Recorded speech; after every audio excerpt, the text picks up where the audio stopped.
Bonjour à toutes et à tous, j'espère vous retrouver en pleine forme.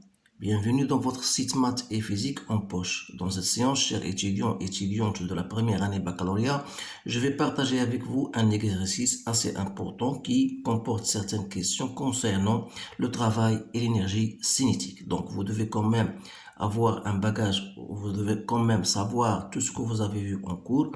En l'occurrence, le travail, comment chercher un travail et comment appliquer le théorème de l'énergie cinétique. Donc, c'est ce qu'on va voir dans cet exercice. Alors, voilà, l'exercice est devant vous. Vous pouvez le relire et le lire une fois ou deux fois pour bien comprendre de quoi il s'agit. Puis, vous allez répondre aux questions posées et en fin de compte, vous allez comparer vos réponses avec les miennes.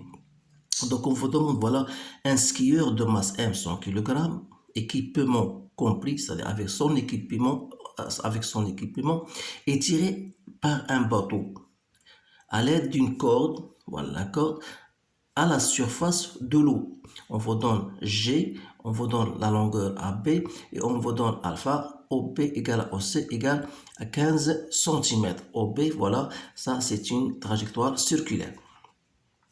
Donc, dans tout le problème, pas souci de simplification, on représentera le système skieur et ski par un point matériel. C'est-à-dire que tout cet équipement-là, on va le considérer comme un point M. Voilà la situation du problème. Donc, on va passer à la première partie parce que ce problème-là, ça comporte trois parties. Donc, la première partie est la suivante. Donc, voilà. Après avoir compris de quoi il s'agit, donc la première étape, le skieur démarre sans vitesse initiale. Donc chaque fois que vous allez lire votre problème, il faut bien sûr souligner le mot essentiel. Donc ça veut dire que la vitesse au point A égale à 0. Il est tracté par la force F qui est constante et l'ensemble des forces de frottement est représenté par la force horizontale d'intensité F égale à 100 newtons. C'est-à-dire le long de son mouvement de A vers B, il est soumis à certaines forces que vous allez bien sûr faire le bilan. Alors là, il faut faire très attention parce que ce skieur-là, il est tiré par une corde. Donc il s'agit déjà, il y a une force F. Voilà, il y a une force F. Il y a le poids, il y a les forces de frottement. Donc ce qu'on va bien sûr dire dans la première question. Faire le bilan des forces qui s'exercent sur le système, donner l'énoncé du théorème de l'énergie cinétique, exprimer les travaux des forces s'exerçant sur le système et enfin en déduire l'expression de la force de traction F en fonction de M, L, F, V, B et puis calculer la force F. Donc, je vais répondre question par question. Donc, voilà le bilan des forces. Donc, le bilan de force, c'est-à-dire, il s'agit de donner les différents types de forces auxquels il est soumis ce système-là. Donc, on a, bien sûr, on a la force F, qui est la force de la corde, ou bien force de la corde appliquée sur le skieur. Donc, il y a ensuite R, c'est-à-dire la réaction de la surface de l'eau. Il y a ensuite la force P, c'est-à-dire le poids du corps, poids du système, bien sûr, tout entier. Voilà ces trois forces. Deuxième question, on vous dit énoncer le théorème de l'énergie cinétique. Alors là, vous savez bien sûr ce théorème, vous pouvez le retrouver dans votre programme, ou même, je peux même vous le redire d'une façon orale, ou bien même l'écriture. On vous dit, voilà, la variation de l'énergie cinétique, la variation de l'énergie cinétique d'un système en translation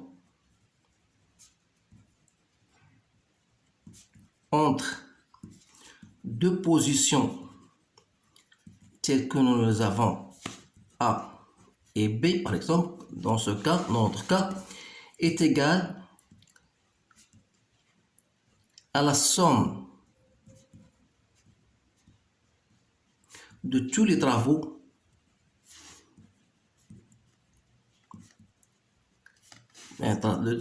ou bien des travaux de toutes les forces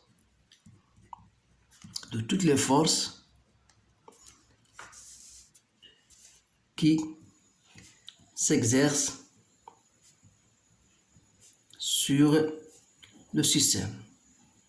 Donc, vous pouvez même trouver une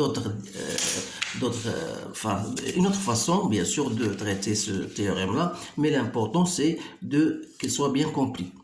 Donc, voilà on va passer à la troisième question. Exprimer le travail des forces qui s'exercent sur le système. Bien sûr, cette question, ça repose sur la connaissance de l'énoncé du théorème de l'énergie cinétique. Sans celle-ci, vous ne pouvez pas répondre à cette question. Alors, premièrement, qu'est-ce qu'il dit? Bien sûr, si je traduis bien sûr ce théorème-là, la variation de l'énergie cinétique égale la somme des travaux de toutes les forces qui s'exercent sur le système. Alors, si je applique bien sûr ce résultat-là, d'abord j'ai le travail du poids, d'abord parce qu'on veut dire voilà, exprimer travaux. Donc on n'a pas encore exprimé ce théorème d'énergie cinétique, mais on va calculer directement les travaux des forces, à savoir travail du poids, toujours selon le trajet AB égale à 0. Pourquoi? Car P, le vecteur P, il est perpendiculaire au trajet AB. Donc le travail de R, bien sûr le travail de R c'est quoi? C'est R normal plus R tangentiel, qui est la force de frottement. Donc, puisque le travail de Rn égale à 0, donc il nous reste le travail de la force de frottement qui égale à moins F AB, puisque F et AB sont de sens contraire. Il nous reste le travail de la force F. C'est F AB.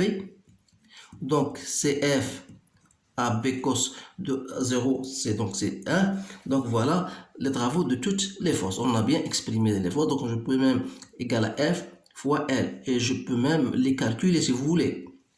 Mais ce qui m'intéresse le plus, c'est l'expression des travaux. Donc voilà la question 3. Quatrième question, on déduire l'expression de la force de traction F. Donc, je sais que si j'applique la variation, le théorème de l'énergie cinétique, qui est égal à l'énergie cinétique finale moins l'énergie cinétique initiale. Je sais bien sûr ça, que c'est égal à la somme des travaux que j'ai. Donc, j'ai FL moins FAB. Ce qui m'intéresse le plus, c'est de déterminer F, c'est-à-dire que FL, ça sera égal à 1 demi MVB au carré, puisque VA au carré égale à 0. Donc, il me reste 1 demi MV carré plus FL, puisque AB égale à L. De là, je peux tirer, bien sûr, la force F.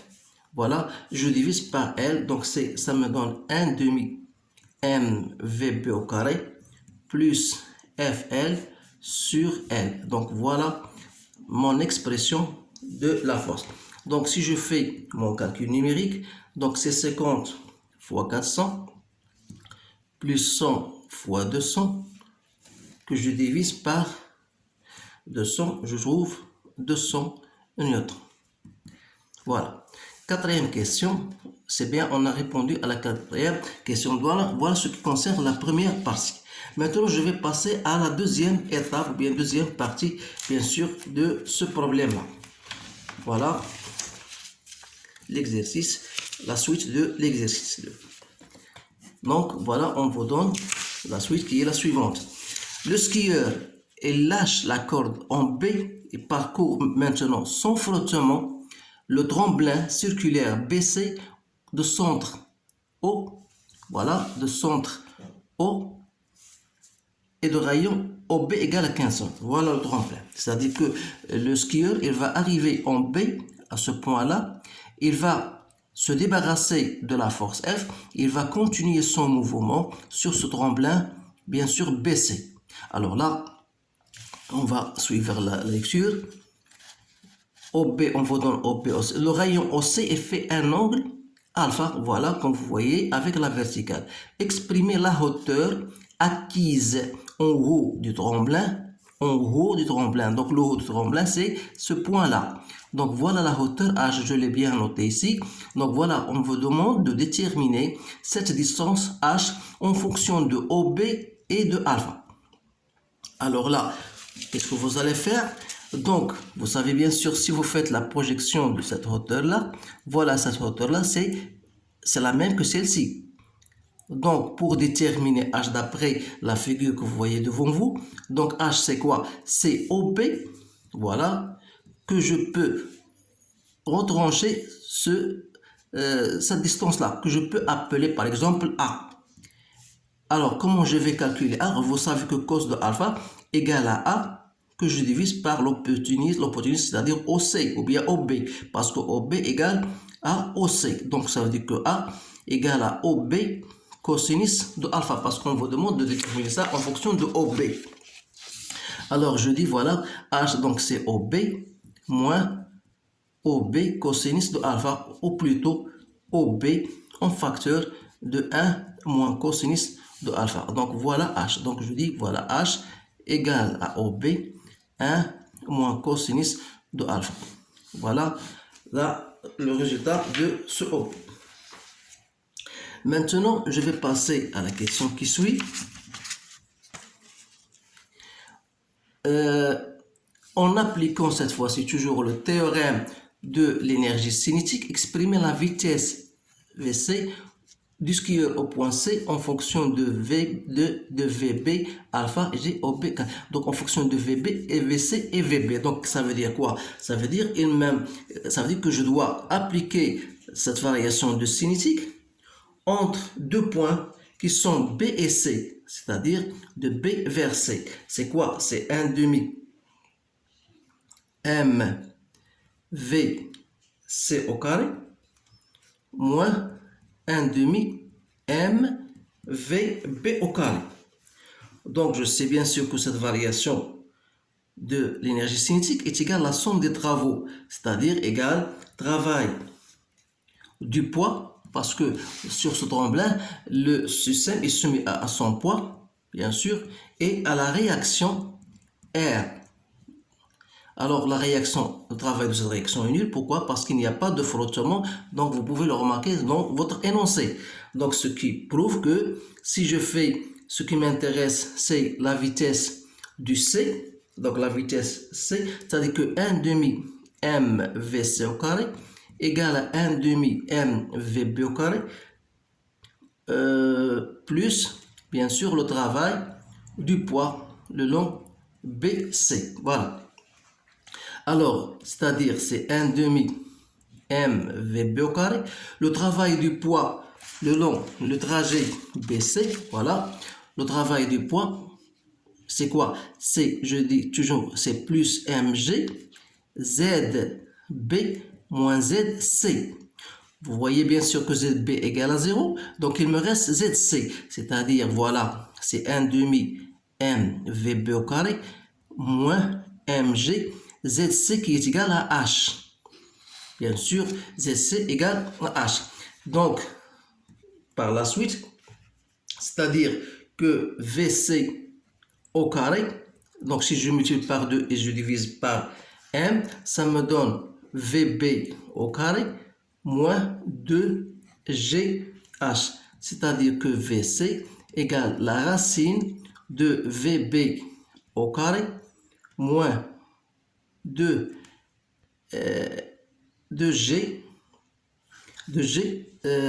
donc il reste 2, voilà, 2g fois OB. H, j'ai déjà calculé, on a déjà H, c'est OB, 1 moins cosinus de alpha. Voilà l'expression, bien sûr, de cette vitesse C. Donc, il ne me reste que faire l'application numérique. Donc, VC, c'est la racine de 400 plus 20 fois 15 que je dois multiplier par 1 moins cos de 30. Donc j'ai trouvé à peu près 19 mètres par seconde. Voilà ce que j'ai trouvé et j'espère que ce résultat est bien correct. Et c'est que la prouve, bien sûr, la question, l'étape 3, pondre VC égale à 19, donc je prouve que c'est juste. Donc voilà, bien sûr, l'étape 2. On va maintenant passer à la dernière étape, c'est l'étape 3, qui est la suivante, toujours.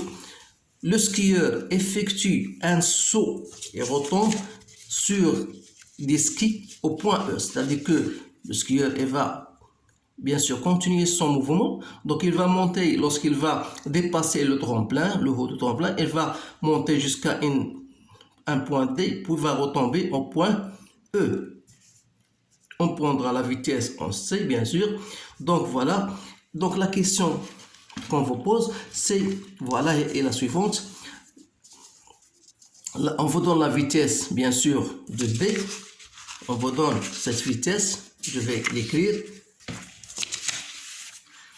Donc la vitesse au point D, on vous donne, c'est une donnée, donc 14 mètres par seconde. En utilisant le théorème de l'énergie cinétique, déduire la hauteur du point D au-dessus du plan d'eau en fonction des données, puis calculer sa valeur.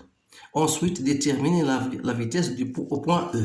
C'est-à-dire, voilà, j'ai noté ça, cette hauteur-là, voilà, on déduire la hauteur. Donc, on utilise le théorème de l'énergie cinétique, déduire la hauteur du point D. Donc, la hauteur du point D, c'est, je l'appelle, moi, grand H. Vous pouvez l'appeler comme vous voulez. Donc, pour calculer H, je dois appliquer le théorème de l'énergie cinétique, bien sûr.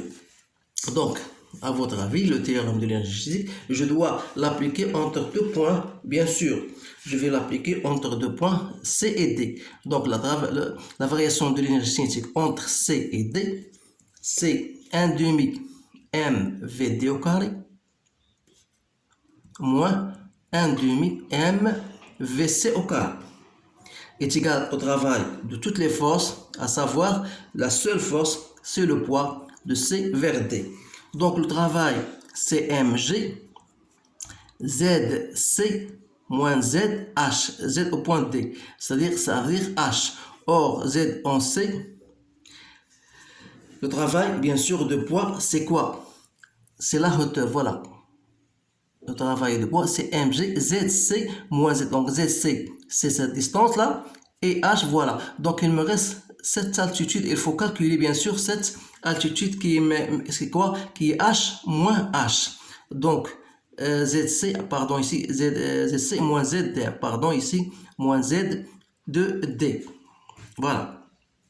Donc zc, voilà, zc moins zd. Donc zc, la voilà. Et ZD, la voilà. Donc la hauteur exprimée par le skieur, c'est cette distance-là. Il faut calculer cette distance qui n'est autre que h moins grand H moins petit h. C'est-à-dire, ce travail, donc c'est quoi? C'est mg h moins h, mais il ne faut pas oublier que vous avez un signe moins parce que z de c est inférieur à z de d. Donc, qu'est-ce qu'on aura? On aura dans ce cas que VD au carré moins VC au carré, je multiplie par 2 et je divise par 1 directement, ça me donne moins 2G H moins H. Autrement dit, H égale à quoi? Égale à VC au carré moins VD au carré sur 2G plus H. Donc voilà l'expression de H. Donc si je fais application numérique, je vous laisse le soin de la faire. Moi, j'ai fait ma calculatrice à l'aide de ma calculatrice, donc j'ai trouvé 6,25 mètres. Alors, ce qui m'intéresse le plus, c'est les expressions. Donc, ensuite, déterminer, c'est la question, dernière question, déterminer la vitesse au point E. Déterminer la vitesse au point E. Alors, toujours, notre application des théorèmes de C vers E. Donc, c'est 1 demi mVe au carré moins 1 demi mVc au carré est égal à la somme des travaux, donc le travail toujours du poids de C vers E, c'est-à-dire c'est mg zc moins ze, c'est-à-dire c'est mg bien sûr h, bien sûr au point voilà. ZC moins ZE égale à 0, donc le ZC il H, c'est bien ça. Donc, c'est-à-dire que la vitesse en E au carré égale VC au carré, je multiplie par 2 et je divise par M. Voilà, donc V en E n'est autre que VC au carré plus 2GH. Donc si je fais mon application numérique, ça me donne 19 au carré plus 20 fois 2. Donc je trouve 27,58 mètres par seconde. Donc je peux écrire VE, c'est 27,6 si vous voulez, mètres par seconde.